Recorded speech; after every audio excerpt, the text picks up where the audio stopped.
Welcome to the Thrift Store Kitchen Review, where I test all the weird junk from the thrift store so you don't have to. Welcome to today's edition of the Thrift Store Kitchen Review. It's a big day for us. We are beginning our first ever multi-part series as we review multiple versions and knockoffs of one of the most famous small kitchen appliances of all time. The George Foreman Grill, and we're starting with one of the OG models, which I picked up at Mostly Mutt's thrift store in Ackworth, Georgia for only $7.95. Now, being that this is one of the original style models of the George Foreman Grill, there's really not too much to it. You plug it in and this light is going to turn on. When it's hot, it turns off. You open it up. It's got the non-stick surface. It's on a slant. You put your grease tray down here to catch the runoff grease.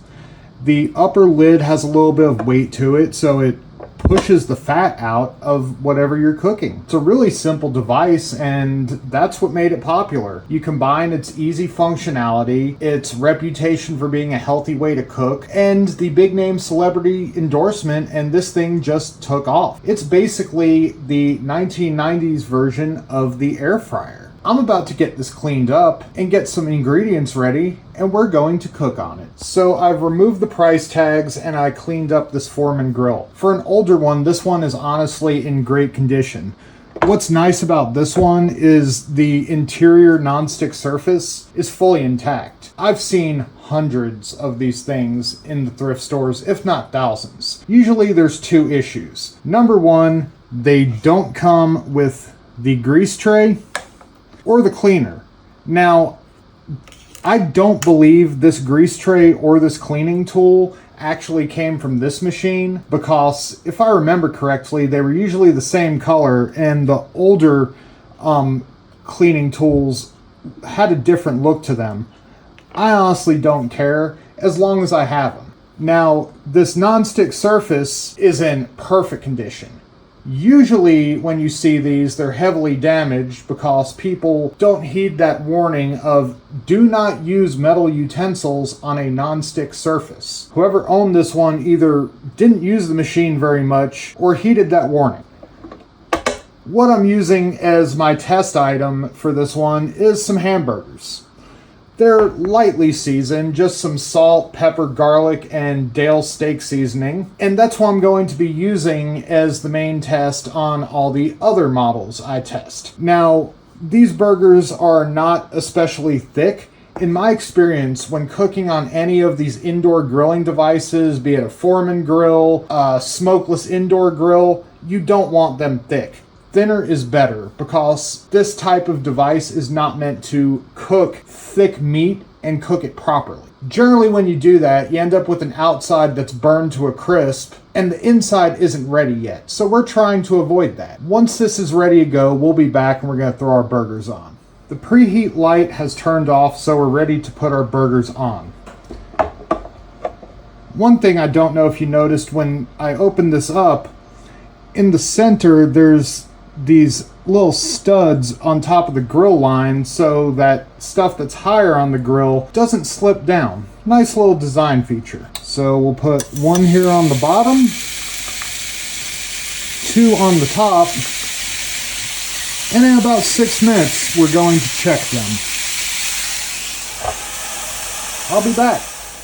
We're about 6 minutes into the cook, so I want to take one of these off and check it. You can see in that dish just how much of the grease and fat has been squeezed out of these. I'm going to take this one on the bottom right here. As earlier I said, use non-stick utensils on this and you won't damage the surface. Let me cut it open and see what it looks like inside. Yeah, I was hoping for more medium. That is well done. These are done, so let me pull them all off.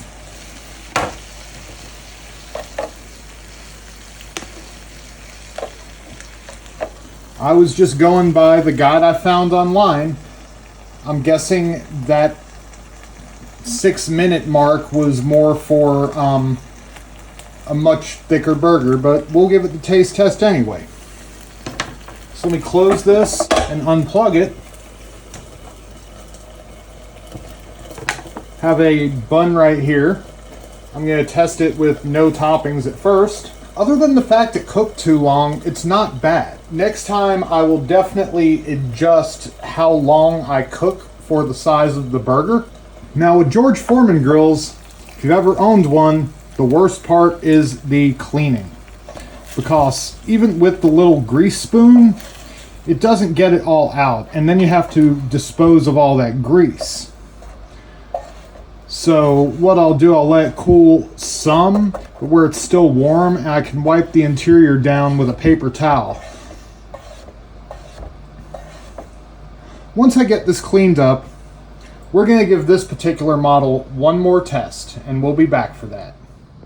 We've got our Foreman grill cleaned up, plugged back in. Now it's time to find out, will it glizz?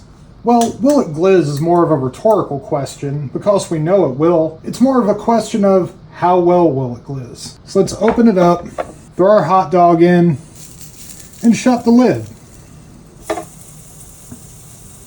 I'll be honest, I've always liked these Foreman grills.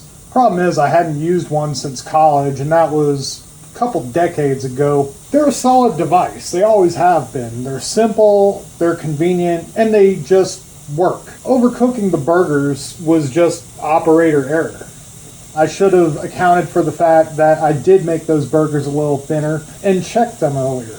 It's been about a minute. Let's see our hot dog. Oh yeah, that's cooking fast.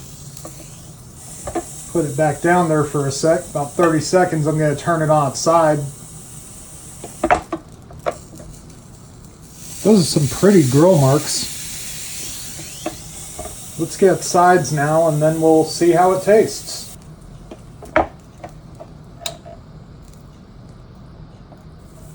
About 30 more seconds and we should be ready to eat. Okay, so that hot dog definitely looks done. Let's pull it off. Look at those grill marks on here. That just looks good. It's nice and plump, nice and hot.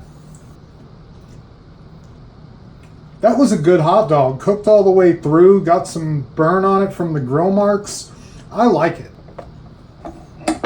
So as we saw today, the OG Foreman grill was a great product. It was simple, it was convenient, it was healthy, and it was well built. Unfortunately, from a business perspective, that's actually bad, because a product that's well built and works doesn't need replacement. So how do you get more people to buy it?